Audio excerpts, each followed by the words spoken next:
Died once already, and the life he woke up to was anything but ordinary. He opened his eyes to a soft face peering down at him, and his first thought was simple: mother or maid? Before he could figure it out, a large bearded face crowded into view. The king himself, inspecting his newest son like a merchant sizing up fresh stock. The man muttered something about the boy taking after his mother. The woman immediately flushed and insisted, no, no. The eyes, the brows, all the king's doing. And just like that, Noah understood exactly where he had landed. He was the 13th son of the royal family, the 13th prince of the kingdom of Mirs. He could already see his own stats hovering at the edge of his vision, but none of it made sense yet.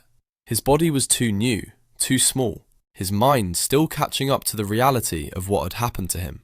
Then one of the court mages stepped forward, cradling the infant prince with careful hands, and announced to the entire assembled court that Noah carried the magical affinity of water. The king laughed, a full, satisfied laugh, and declared that when the boy came of age, he would be given the southern kingdoms, where the great water mage clans made their home, and he would rule over them justly. It seemed like a fine enough fate for a 13th prince. Unremarkable, manageable, safe. Then the mage checked his stats. The court went dead silent. Not the polite quiet of an audience waiting for a cue. A real silence. The kind that falls when something happens that shouldn't be possible. Even the king's face shifted, his certainty cracking just slightly as he stared at what the mage was showing him. Then someone in the back of the room screamed that it was a miracle, and then the whole court erupted into the same chant, voices overlapping, stunned and reverent all at once. Noah, still a newborn, checked his own stats.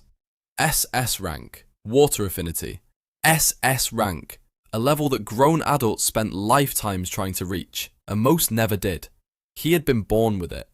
The entire court was losing its mind over him, and he was quietly processing the fact that this second life of his was already starting on a very different note than the first. 6 years passed, and Noah grew. He grew in the way that children do on the outside, taller, steadier, learning the rhythms of the royal household. But on the inside, the growth was something else entirely. He spent those 6 years studying the kingdom, learning its history, understanding the balance of power between the noble families and the royal court, and quietly arriving at one enormous conclusion about himself that he kept locked behind a perfectly neutral expression at all times. He had a gift. Not just the SS rank water affinity the court already knew about, something deeper, something no one had measured, something no one even knew to look for. Noah could absorb experience points directly from the people who served under him. Every maid, every retainer, every subordinate who pledged their loyalty to him, their growth became his growth. While every other person in this world had a hard ceiling on how strong they could become, Noah had no ceiling at all. Level up indefinitely, grow without limit, become, in time, the most powerful mage on the planet. He had told no one.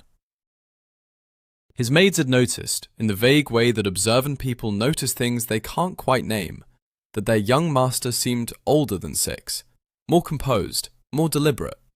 They talked about it quietly among themselves, how he listened before he spoke, how he never threw fits, how he seemed to already understand things that most adults spent years learning. They found it charming, a little strange, mostly charming. Noah found it useful. He made his way to the dining room that morning, turning the numbers over in his head the way he always did. His abilities were still limited by his age. That was simply the reality of living in a child's body. The mana capacity wasn't there yet, the physical strength wasn't there yet, and certain skills that required a more developed foundation were still sitting locked behind thresholds he hadn't reached. But the math was clear. Every day he trained, every day his subordinates grew alongside him, the gap between him and everyone else in this kingdom widened. His older brothers had years on him. They had tutors, combat experience, political connections. None of that would matter in the long run. He just needed time. His thoughts broke when Evelyn appeared at the doorway. She was one of his personal maids, sharp, attentive, always composed, and the look on her face told him she had news that couldn't wait until he finished eating. She informed him that 2 of his brothers had arrived to see him. Not just any brothers, the Crown Prince Albert and the 4th Prince Henry. Noah set down his utensils and wrapped up breakfast quickly. Whatever personal feelings he had about either of them, Albert was the Crown Prince of the entire kingdom. Keeping him waiting wasn't an option. Not if Noah wanted to keep playing the role of the unremarkable 13th Prince. He entered the guest room and dropped to one knee, greeting both brothers with exactly the level of deference the situation called for. Henry returned the greeting warmly, saying that Noah was growing into a genuinely courteous young man, and he seemed to mean it. Albert looked at him with cold, flat eyes and asked where he had been. Noah gave a neutral answer. Albert accepted it without expression. Then Albert told him he had brought a present. He clapped his hands once. A servant entered the room, and the word terrified didn't quite cover what was written across that man's face. He was carrying a small coffin, moving like every step was costing him something, and the moment the coffin crossed the threshold of the room, Noah felt it. A pressure. Heavy and wrong, like standing too close to a mass grave, the aura of dead men, of dying men, of something that had ended badly, radiating outward from whatever was inside that box. Noah kept his face still. Albert ordered the servant to open it. The man hesitated for just a moment, the hesitation of someone who had seen what this thing could do, and then did as he was told. The lid came up, and inside lay a sword. Beautiful, strange, and absolutely radiating death. Noah stared at it and thought very clearly, what in the world did he just feel? Before he had time to process any of it, Albert smiled and told him to pick it up, to see how it felt in his hands.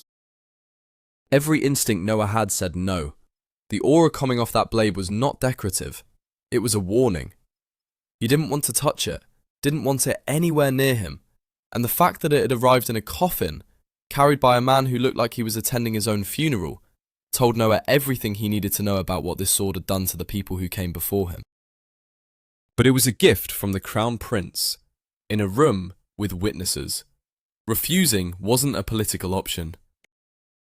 He reached out, wrapped his small hands around the hilt, and lifted it. The sword was too large for his body, comically so, a child holding a weapon sized for a grown warrior. But it didn't kill him. The aura was still there, pressing against him like something testing its boundaries, but it held.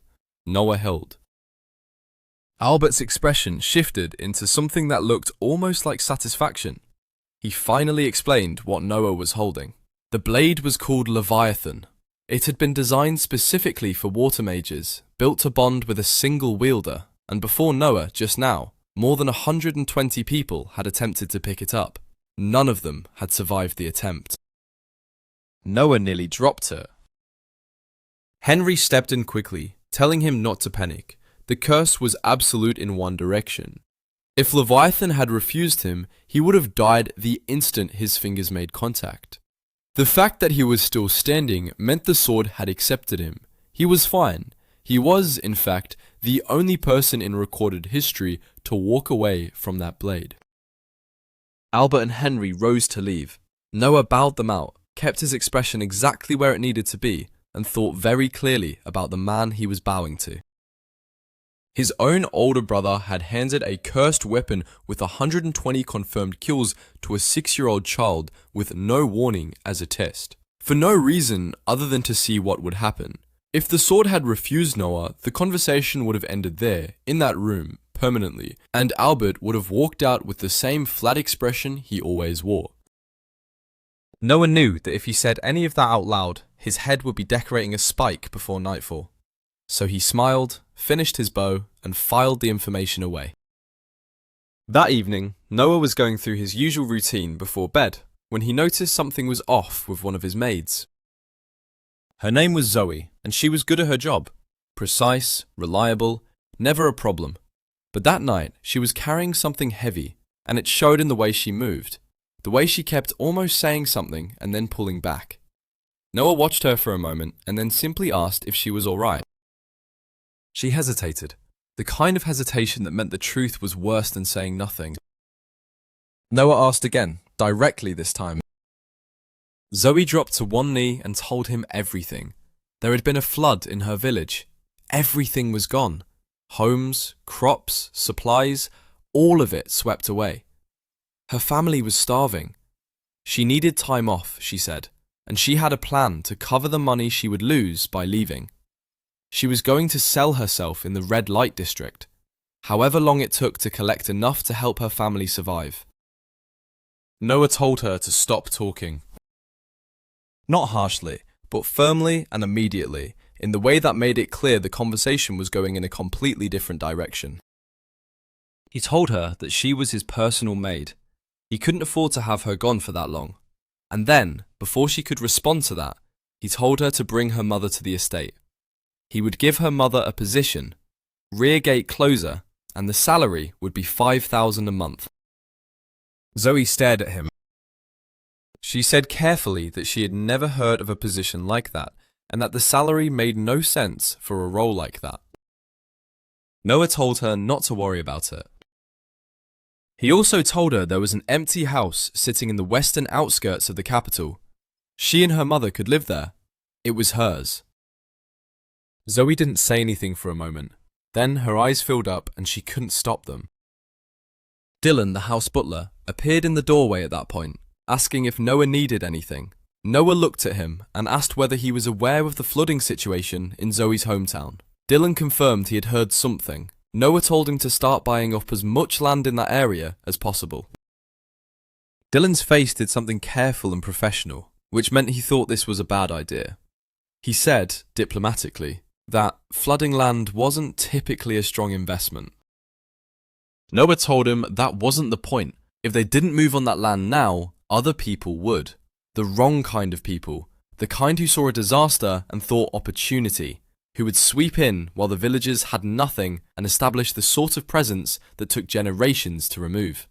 Dylan blinked at him. Noah was 6 years old, and he had just laid out a political and economic scenario with the precision of someone who had watched it happen before. Because he had. In another life, in another world, he had seen exactly what happened to people who had nothing when the powerful decided to be interested in their land. He couldn't explain that to Dylan, but he didn't need to. Dylan recovered his composure and told him that by his estimation, acquiring the land would cost roughly $70 million. Zoe made a sound that wasn't quite a word. Noah ran the numbers quietly. His entire household of retainers earned around $80,000 a year combined. He personally had access to roughly $50 million, accumulated through taxes, gifts from his brothers, the standard financial apparatus of a minor prince's estate. $70 million left a $20 million gap. He turned to Dylan and told him to prepare the southern land holdings for sale. Dylan's professionalism cracked just slightly. He reminded Noah, carefully, that the southern land had been a personal gift from the king. Selling land given directly by the emperor to his own son was not a minor social misstep. It was the kind of thing that got noticed, and not favourably. Noah told him not to worry about that. He would handle his father himself. Then he said something that Dylan clearly wasn't expecting from a 6-year-old. He said that nobles existed to sacrifice themselves for the peace and happiness of the people under their protection. That was the duty, and it wasn't negotiable. Dylan stood quietly for a moment, and then he bowed. A real bow, not the practiced automatic kind, but the kind that meant something, and told Noah he would take care of everything. He left to begin the preparations. Noah watched him go and allowed himself one private thought that he didn't say out loud. A noble who played the martyr was loved by the public, and public love, stored carefully and spent wisely, was the kind of currency that didn't show up in any treasury ledger but tended to matter enormously when things got complicated. Things were going to get complicated. He was certain of that. The next morning, Noah got up early, dressed, and began what had quietly become the most important part of his daily routine. Training. Not the kind of training that other noble children did. The performative sword drills and etiquette lessons designed to look good in front of tutors. Noah trained with a specific goal in mind, and that goal was the same every single day. Close the gap, push the ceiling, build the foundation that would eventually make him untouchable.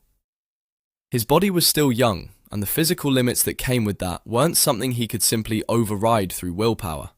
But there was plenty he could do within those limits, and he did all of it, every day without exception. His water magic was already extraordinary on paper. SS rank at birth was a number that made court mages go quiet, but a number meant nothing without control, without depth, without the kind of precise understanding that turned a raw power into something that could actually be used. Noah spent hours on control, moving water through patterns that had no combat application yet, but built the neural pathways he would need later. Holding shapes, maintaining pressure, learning where the edges of his current abilities sat so that he could find them again tomorrow and push them slightly further. In between, he read. The estate had a library, and Noah worked through it systematically. History of the Kingdom of Mirs, political records, trade routes, the structure of the noble families, their alliances, their grudges, which houses have been rising over the past 2 decades, and which had been quietly losing ground. He absorbed it all with the attention of someone who understood that information was armor, and that walking into any room without it was the same as walking in without a weapon. His maids watched all of this with the particular mix of pride and mild unease that seemed to follow him everywhere. They had worked in noble households before. They knew what 6-year-old boys were supposed to look like. Noah was not it. Several weeks after the land purchase had been set in motion, Dylan came to him with an update. The acquisition was proceeding. The villagers in Zoe's hometown were being quietly stabilized. Food, temporary shelter, the beginnings of a recovery structure that didn't look like charity from a distance, which was intentional. Charity drew attention. Practical investment drew accountants. And accountants were much less interesting to the wrong kind of people. Zoe's mother had arrived at the estate. She was a quiet woman, visibly stunned by the house she had been given and the salary attached to a job that mostly involved existing reliably near a gate. She thanked Noah with the formality of someone who didn't know how to talk to a prince and was terrified of saying the wrong thing. Noah told her she was welcome and moved on, because making her stand there feeling uncomfortable would have defeated the entire point. The southern land sale went through. Noah had been right that it would cause a reaction in the court, and it did. There was talk, polite, carefully worded talk, of the kind that meant people were alarmed and didn't want to say so directly. Selling a gift from the emperor. How unusual, how unexpected. What a curious decision for the 13th prince to make. The king summoned him. Noah went without hesitation, dressed appropriately, and knelt before his father with the composure of someone who had already decided exactly what he was going to say and how he was going to say it. The king looked at him for a long moment, the same kind of look he had given him on the day of his birth, measuring, trying to understand what he was looking at, and then asked him directly why he had sold the land. Noah told him the truth. A flood had destroyed a village, people were starving, the land needed to be acquired before opportunists moved in. The funds from the sale were the most efficient way to close the gap. The king was quiet. Then he said something that Noah hadn't expected.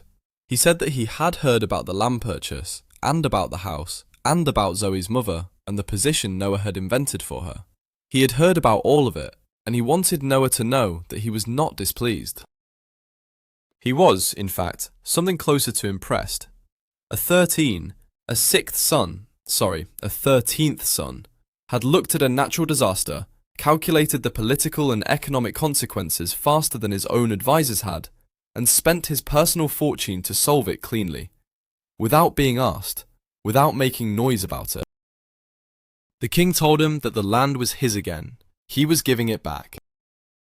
Noah accepted with a bow and did not let the surprise show on his face, because surprise was information, and he was still in a room with the most powerful man in the kingdom.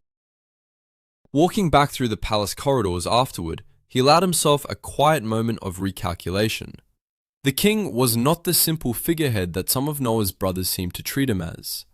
The man was watching. He noticed things. That changed certain timelines and required certain adjustments to how Noah intended to move through the next several years. He filed it away and kept walking. The years continued to pass, and Noah continued to grow in every sense of the word. By the time he was 10, the gap between his official stats and his actual capabilities had become something he managed the way a careful man manages a dangerous secret, with constant attention, consistent discipline, and an absolute refusal to let the wrong thing slip at the wrong moment. His water magic was developing at a rate that would have alarmed every court mage in the kingdom if any of them had been allowed to see it clearly. His level was climbing in ways that had no precedent in recorded history, and his understanding of how power actually worked in the kingdom of Mears, not the ceremonial version, not the version written in official histories, but the real version, the one built from favors and fear and carefully maintained dependencies, was sharper than most men twice his age ever achieved. He kept all of it behind a pleasant, cooperative exterior. The political landscape of the kingdom was shifting in ways that were becoming harder to ignore. Albert remained the crown prince, cold and methodical and increasingly willing to use blunt force where subtlety would have served better. Henry was warmer, more genuinely liked, and considerably more dangerous for it. A prince people wanted to follow was a prince who could build the kind of loyalty that didn't need to be purchased. Oscar, another of his brothers, was developing his own base of support among the military families. And scattered between them were the rest, each one calculating, each one watching the others, each one waiting for the moment when the balance shifted. Noah watched all of them and said very little. His household continued to expand, not dramatically, not in ways that would attract attention, but steadily and deliberately. Each new addition to his staff was vetted carefully, treated well, given wages that were slightly better than the going rate for their position, and made to feel that working for the 13th Prince was a stable and decent arrangement. Noah understood something that many of his brothers seemed to miss entirely. Loyalty built on genuine treatment was structurally stronger than loyalty built on fear or money alone. Fear could be overcome, money could be matched, but a person who genuinely felt that their well-being mattered to someone tended to stay. And their experience fed into him. Every level his maids gained, every skill point his retainers accumulated, flowed back into Noah in the invisible current that made his situation unique. He was a patient investor in human capital, and the returns were compounding quietly in the background of every normal day. His combat training had reached the point where holding back required real effort. He had begun working with Leviathan more seriously, learning its particular nature, the way it responded to his water affinity, the weight of the curse that lived inside it, the precise kind of control it demanded from its wielder. The sword was not a simple weapon. It had an intelligence to it, not the kind that spoke or reasoned, but the kind that tested, that pushed back, that demanded something from the person holding it before it gave anything in return. Noah found this more interesting than threatening. He had survived its first touch as an infant. Everything since then had been a conversation between the sword and the person it had chosen. It was during one of these training sessions that Shirley first appeared in his life in any meaningful way.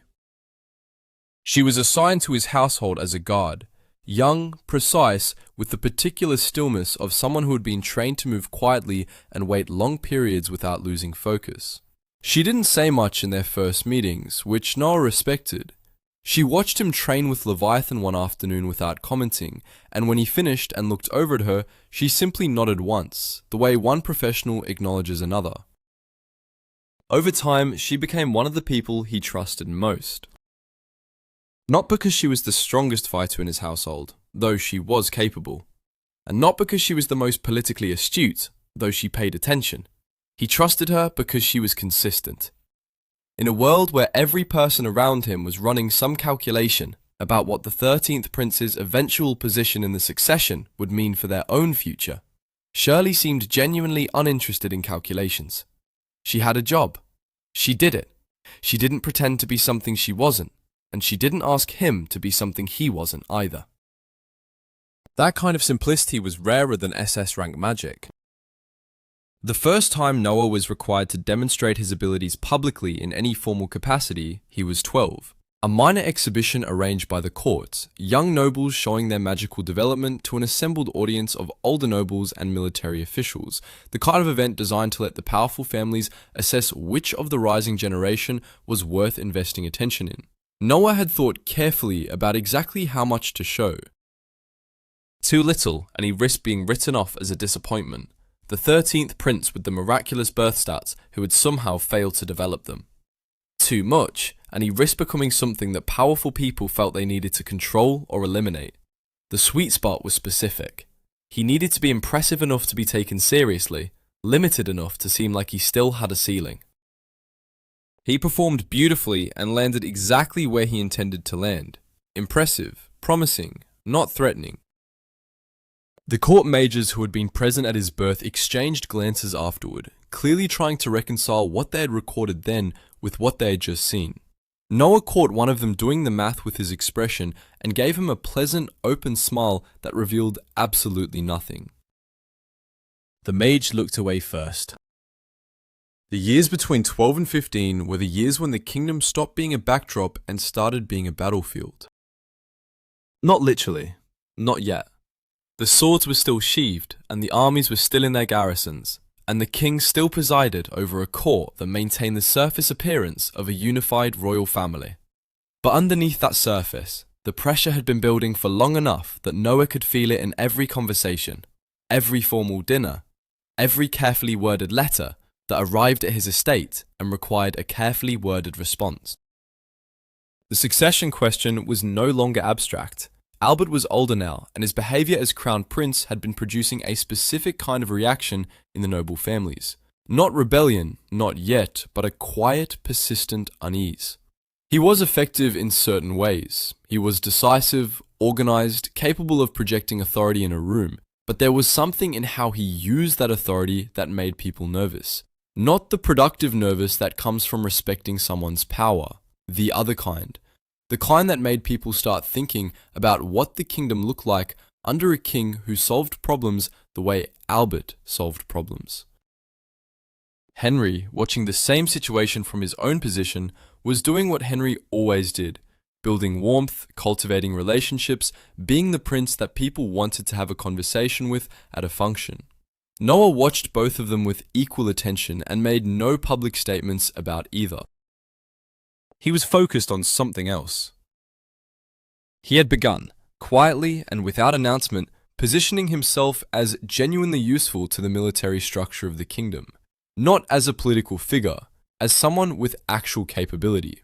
There was a logic to this that his previous life had taught him. Titles and bloodlines could be stripped away in a single decree, but a reputation for solving real problems in real situations was harder to erase. If Noah could establish himself as someone the military trusted and relied upon, he would have a foundation that survived political weather in ways that court favour alone never did. He started with the lower ranks, not the generals, not the commanders, not the men whose support came with a price tag attached. He spent time with the actual soldiers, the men who trained every day and fought when they were told to fight and mostly wanted to do their jobs without getting killed. He learned their names, he remembered details, he asked questions that showed he had been paying attention to the answers from the last time. This was not something princes typically did, and the soldiers noticed, and the fact that they noticed was exactly the point. His combat ability by this point was something he managed with real discipline. In a genuine confrontation, he was operating at a level that would have been alarming to anyone with the context to understand what they were seeing. But context was the thing he controlled. He sparred at a level slightly above what people expected from a prince's age, good enough to be taken seriously as a fighter, restrained enough to look like someone still developing. The restraint took more skill than the fighting. Leviathan had settled into something that felt less like a weapon and more like an extension. The sword's aura was still there, that heavy, adjacent pressure that had cleared a room of courtiers when Albert first brought it out. But Noah had spent enough time with it that the pressure felt familiar rather than threatening. He had learned that the sword responded to intent as much as technique. It wasn't interested in performance, it wanted the real thing, and he had been giving it the real thing in every training session for years. It was during a border skirmish, one of the low-level territorial disputes that the kingdom dealt with regularly, more administrative problem than genuine military emergency, that Noah first used his abilities in a real situation without a performance filter in place. He hadn't intended for it to happen that way. He had been present in an oversight capacity, there to observe and report, not to engage.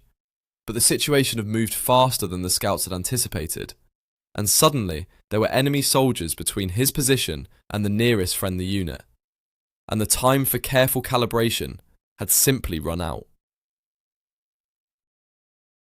He moved. What happened in the next 40 seconds was something that the soldiers who witnessed it spent considerable time afterward trying to describe to people who hadn't been there. Water that wasn't from any visible source. Precise, controlled, surgical. Nothing wasted, nothing theatrical. Enemies neutralized in the specific way that meant they were stopped, not necessarily destroyed, because Noah had learned in his previous life that the difference between controlled force and excessive force was the difference between being respected and being feared, and those two things had very different long-term consequences. When it was over, he was standing in the same position he had started, and everything around him had changed. The soldiers who had seen it were quiet for a long moment.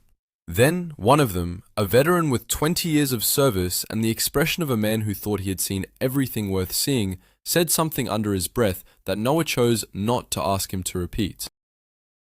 He wrote up his report on the incident in the most unremarkable language available to him and submitted it through standard channels. He described the engagement as a necessary defensive response, gave full credit to the soldiers present for their positioning, and made the entire thing sound as procedural as possible. The report made it to 3 different desks before it reached the Emperor. No one knew this because the Emperor sent him a letter afterward. The letter was brief, formal, and said almost nothing, but the Emperor had written it himself rather than dictating it to a secretary, and Noah had learned enough about the man by now to understand that this was significant. The king was still watching. He had never stopped watching. Back at his estate that evening, Noah sat with Shirley and Evelyn and worked through the implications quietly. Shirley asked him directly whether he had intended to demonstrate anything at the border. He told her no, honestly. She nodded once and told him that it had been clean work regardless. He thanked her and moved on to the next problem, because there was always a next problem, and the only thing that changed was which one was most urgent. Zoe came in with tea, and Noah noticed that she moved with an ease and confidence now that hadn't been there when she had first knelt before him years ago and told him she was planning to sell herself to save her family. The house in the western outskirts suited her. Her mother was settled, healthy, genuinely content in the invented position that paid better than most real ones. Zoe herself had grown into one of the most capable members of his household staff, and the experience she accumulated daily was flowing into Noah the same way everyone else's did. He drank his tea and thought about what came next. The border skirmish changed things in ways that moved slowly at first and then all at once. Word travelled the way word always travelled in a royal court, not through official channels, not through announcements, but through the quiet lateral network of people who had been present at something and told someone they trusted, who told someone else. The story of what the 13th prince had done at the border didn't arrive at the noble houses as a formal report. It arrived as a rumour, then as a second-hand account, then as a first-hand account from a soldier who had been standing close enough to have an opinion about it. Noah monitored all of this with the attention he gave to everything and adjusted his behavior accordingly. He became slightly more visible in military circles, not aggressively so, not in a way that announced ambition, but consistently present at the kinds of events and functions where the serious military families sent their serious members. He listened more than he spoke. When he did speak, he was specific and accurate and added something to the conversation that hadn't been there before he opened his mouth. The serious military families began to take him seriously. This was not lost on his brothers.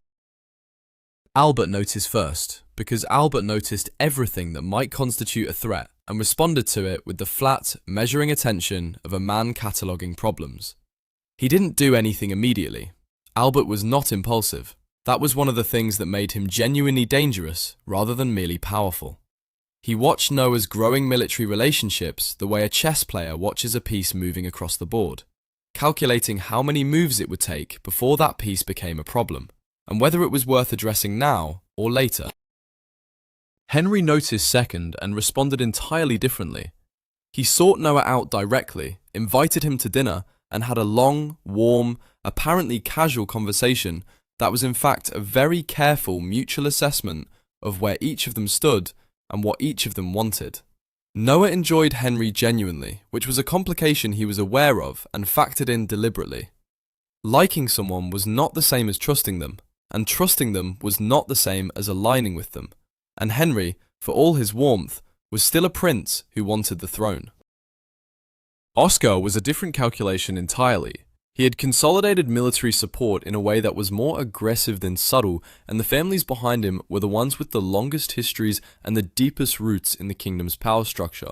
He and Noah had the kind of relationship that was formally cordial and practically non-existent. They were polite when required and otherwise operated in parallel without meaningful overlap. Noah kept it that way deliberately. Oscar was not someone he wanted as an enemy, and he was not yet certain Oscar was someone he wanted as an ally. His own position during all of this was one he had designed carefully. He was useful, he was reliable, he was not a threat to anyone's succession ambitions because he had never once made a public statement or taken a public action that suggested he had succession ambitions. He was the 13th prince with the remarkable birth stats who had developed quietly and competently and spent his time managing his estate well and occasionally solving problems that other people found inconvenient. This was almost entirely a performance and also almost entirely true, which was the most sustainable kind of cover. He was 15 when the Emperor gave him his first real appointment. Commander of the 1st Squadron of Royal Knights. It was a position with genuine authority and genuine visibility, attached directly to the imperial household rather than to any of the regional power structures that his brothers were embedded in.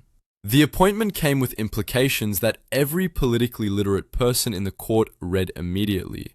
The Emperor was giving the 13th prince a role that put him in proximity to the center of power without slotting him into any of the existing factional arrangements. Noah accepted the appointment with exactly the right degree of gratitude and humility and spent the carriage ride home thinking through every second and third order consequence he could identify. The Royal Knights were an interesting institution. They were competent, genuinely professionally competent in the way that the best military units always were, built around pride and tradition and the particular identity that came from being the formation closest to the Emperor himself. They were also, like every human institution, a collection of individuals with their own histories and loyalties and private opinions about how things should go. Noah spent his first month learning the names. All of them. Not just the officers. Every knight in the 1st Squadron, their backgrounds, their families, their histories within the unit, their relationships with each other. He did this without making it a production, without calling anyone in for formal interviews, without doing anything that looked like an investigation. He just paid attention and remembered what he saw. By the end of the 2nd month, he knew which of them had concerns about the appointment, and which of them had decided to wait and see, and which of them, a smaller group than he had expected, were genuinely open to whoever showed up and demonstrated competence. He focused on the 3rd group first, which was standard, and then worked outward from there in a sequence that followed no visible pattern but was entirely deliberate. The training sessions he ran were different from what the squadron had done before. Not dramatically different. He wasn't trying to break anything that was working, but specifically different in ways that addressed the gaps he had identified in the first month of observation. He pushed harder on certain things and lighter on others, always with a reason he could articulate clearly if asked. When knights pushed back, he listened to what they actually said rather than the surface of the objection, and when they had a point, he adjusted. When they didn't have a point, he explained why once, clearly, and then moved on. Shirley was a constant presence during this period, running her own parallel assessment of the squadron's personnel with the particular attention to threat and loyalty that was her specific expertise. She reported to Noah in their usual direct, minimal word fashion, and her reports were consistently more useful than anything he was getting from official channels. The squadron was in better shape by the end of the third month than it had been when he arrived. Not because he was a genius commander. He was good, but that wasn't the point. The point was that he had treated them like professionals and given them specific problems to solve rather than vague expectations to perform toward, and professionals responded to that. Word of this also travelled, more slowly than the border story, more quietly, but in some ways more durably. The border story was dramatic and therefore somewhat unbelievable in the retelling. The story of a 15-year-old prince who ran a tight, fair, effective command was the kind of thing that settled into the culture of the military community as a fact rather than a legend. Noah noted all of this, managed his reactions carefully, and kept training in private every morning before anyone else was awake.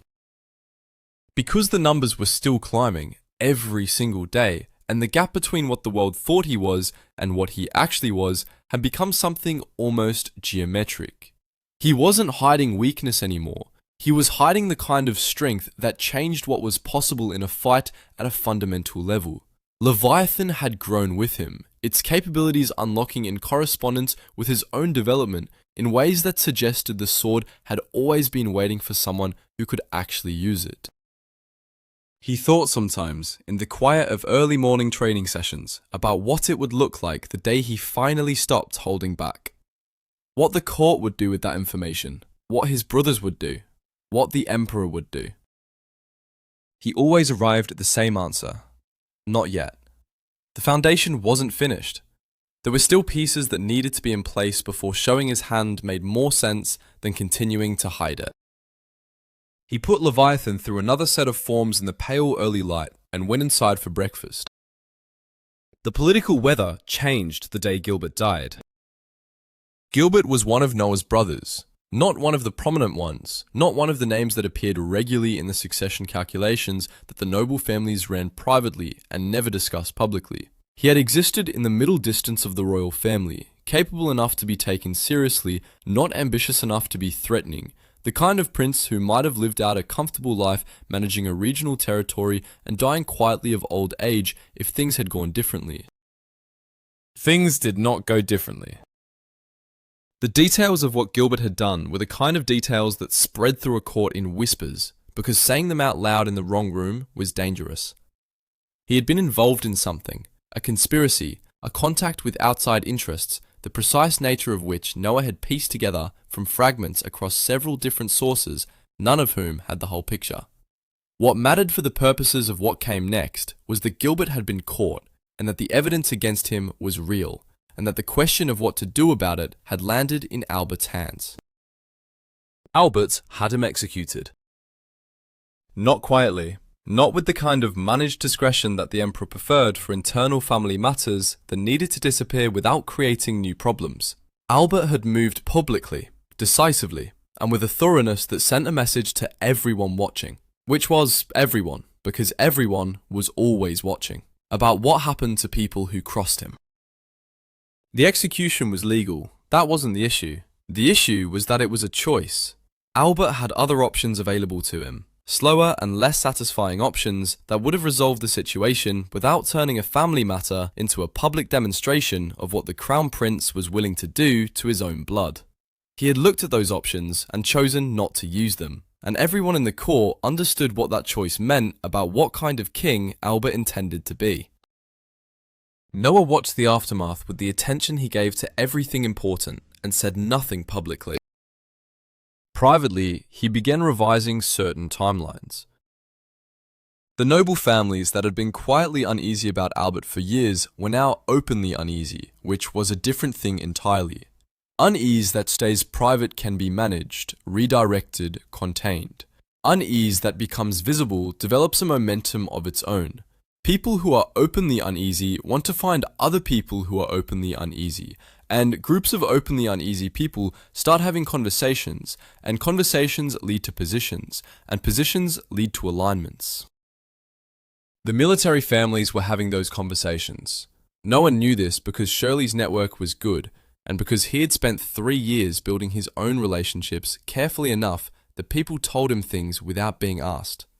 The consensus that was forming in those conversations was not yet a plan and not yet a movement, but it had a direction, and the direction was away from Albert. He was summoned to see the Emperor not long after. The palace felt different than it had on his previous visits, not in any way that would be visible to a casual observer, but in the specific way that institutions feel when the people inside them are under pressure they haven't yet found a way to address. The servants moved with a fraction more care. The guards at certain corridors were positioned slightly differently. The Emperor's assistant, when Noah arrived, had the expression of a man carrying more information than he was comfortable carrying. The Emperor himself looked older. Not dramatically, the man had always carried his age with a certain dignity, the weight of decades of rule sitting on him in ways he had learned to manage. But there was something in his face that day that hadn't been there before, a tiredness that went deeper than physical fatigue. He had just watched one of his sons order another of his sons killed, and whatever calculations he was running about the future of his kingdom were producing results that clearly weren't comfortable. Indra was there as well. Indra was one of the Emperor's oldest advisors, sharp, direct, with the particular bluntness of someone who had been in the room for enough disasters to have stopped being polite about problems. He and Noah had a relationship of mutual cautious respect, which was the most useful kind. The Emperor looked at Noah for a moment and then said what he was actually thinking, which was unusual enough that Noah filed it as significant. He said that the biggest problem in front of him right now was the matter of Gilbert. Not Gilbert himself. Gilbert was gone. That was settled. The problem was what Albert's handling of Gilbert said about Albert. Indra agreed. A man who responded to internal family problems with that kind of public force was not a man who would handle the inevitable conflicts of imperial rule with the restraint the position required. The people around him right now were protected by their usefulness. The people around him once he was emperor, the talented ones, the ones who might outshine him or challenge him, would not have that protection. The emperor said their names without being asked. Henry, Oscar, Noah. The first targets. The most capable of the remaining princes, and therefore the ones an insecure emperor would need to remove to feel secure. Indra told the emperor directly that he could not leave the succession question open. He was not a young man. If he died without naming a successor, the resulting competition would tear the kingdom apart in ways that took generations to repair. The emperor replied that he had a name in mind, but that announcing it would create its own set of problems. Indra said that any problem was better than leaving the crown prince position vacant. Noah had been listening to this exchange with the attention he gave to everything that mattered, and now he spoke. He said that he had a suggestion. The emperor looked at him. Noah said that the emperor should announce publicly that he had prepared his succession will, but that instead of depositing it somewhere it could be altered or stolen or simply made to disappear, he should declare that he was keeping it on his person, hidden inside him, in a way that made it impossible to change without his knowledge. Indra's immediate reaction was that this wouldn't work. Wills could be faked, and a will that no one could verify the existence of was no better than no will at all. Noah said that wasn't what he meant. He clarified. The will would be real, and it would genuinely be on the emperor's person at all times, engraved on the inside of a false tooth, or secured through some similar method, possibly with a magical seal that only released under specific, verified conditions. If the will was literally inside the emperor, then the only way to alter it was to alter the emperor, and that was a level of action that crossed from political maneuvering into something that even the most ambitious prince would hesitate to attempt openly. The room was quiet for a moment. Indra looked at Noah with the expression of someone recalculating. The emperor looked at Noah with the expression of someone who had spent 40 years being surprised by people and thought he had stopped being surprised. Then the emperor stood and took both of them to his private office, cleared the room of every servant, including his most trusted assistant, and indicated that they were going to work this out right now. Noah added one more thing before they began. He told the emperor that alongside the will, he should consider taking back full military authority from everyone he had distributed it to, including Henry, and including Noah himself. Indra looked at him sharply. Noah explained the logic simply. If the emperor died with multiple princes holding significant military power, any one of them could use that power to install themselves before the will was even read. The only way the will meant anything was if the military answered to the emperor alone at the moment of succession. Distributing that power had made sense during peacetime as a way of managing regional stability. It no longer made sense given the current situation. Indra said that he was surprised Noah would suggest something that cost him his own command. Noah said nothing to that. He had already decided that the command wasn't worth keeping if keeping it meant the succession crisis went badly. His position in the long run depended on the kingdom surviving the transition intact, and the kingdom surviving the transition intact was more important than any single appointment. The emperor wrote the letter of termination for Noah's command while thanking him for his service. He wrote another letter for Henry. He handed both to his deaf-mute assistant to deliver, then began working with Noah and Indra on the details of the will and how it would be secured. It was during this process that Noah noticed something was wrong with the assistant. The assistant was supposed to be deaf, mute, and unable to read. That was his entire purpose in the room. A human presence who could react to physical emergencies without being able to absorb or transmit any of the sensitive information being discussed. It was a reasonable solution to the problem of needing someone on hand without needing to worry about what they heard. The emperor had trusted this arrangement for years. But when the emperor sealed the document and handed it to the man, something happened in his face. A flicker, small enough that most people in that room, focused on what they had just accomplished, would have missed it entirely. Noah didn't miss it. He had spent 15 years learning to read the micro-expressions of people who were trying not to have them, and what he saw in that assistant's face in the half-second after he received the document was recognition. The specific, involuntary recognition of someone who has just read something important and is processing what it means. Noah told him to stop. He turned to the emperor and said clearly that this man could read. The assistant moved immediately, not toward the door, which would have been obvious, but in a direction that suggested he had thought about exit routes before today. It didn't matter. Noah had Leviathan's power active before the man completed his first step, and the water pressure that closed around his throat was precise enough to stop him without causing permanent damage. The emperor called for his actual assistant. The man arrived, took one look at the situation, and dropped to his knees on the floor to apologize for the failure of his recruitment process. The emperor asked what the punishment should be for the man who had been placed in his most private spaces as a spy. Noah said execute him immediately. He said it knowing that executing him meant losing the information about who had planted him there. An interrogation would have been the tactically obvious move. Find out which prince was running this particular operation, identify the network, pull the thread until the whole thing unraveled. But Noah had already calculated that the most likely answer was one of his brothers, and that knowing which brother was less useful right now than letting that brother believe his spy had simply disappeared without transmitting anything critical. A brother who knew his intelligence operation had been rolled up would adjust. A brother who didn't know would keep operating on outdated assumptions. The emperor accepted the suggestion. The matter was resolved.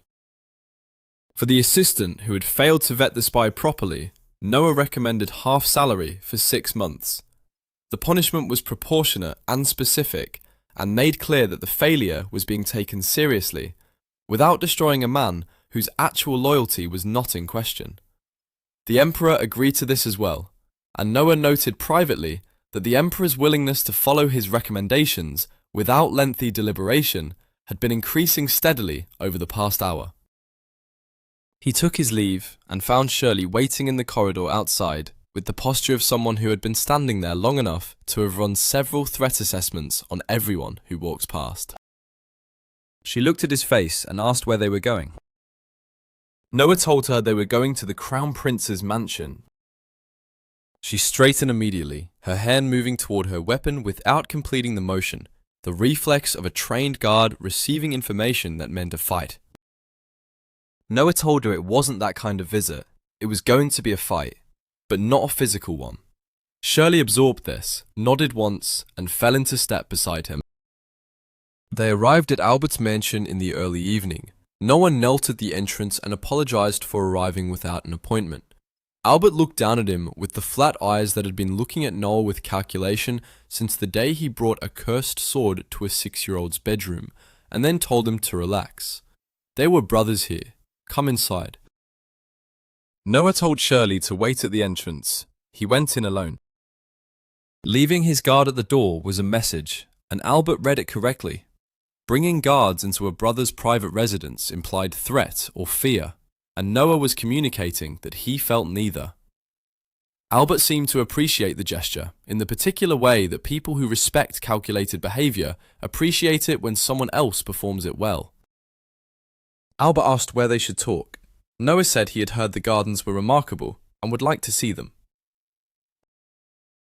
They walked through into a garden that was genuinely extraordinary. Albert had invested real attention in it, the kind of space that didn't happen without years of deliberate cultivation.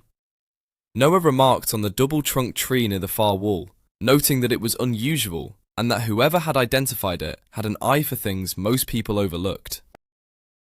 Albert looked at him with something that might have been genuine pleasure, a rare expression on that face, and told Noah he would send the tree to his estate.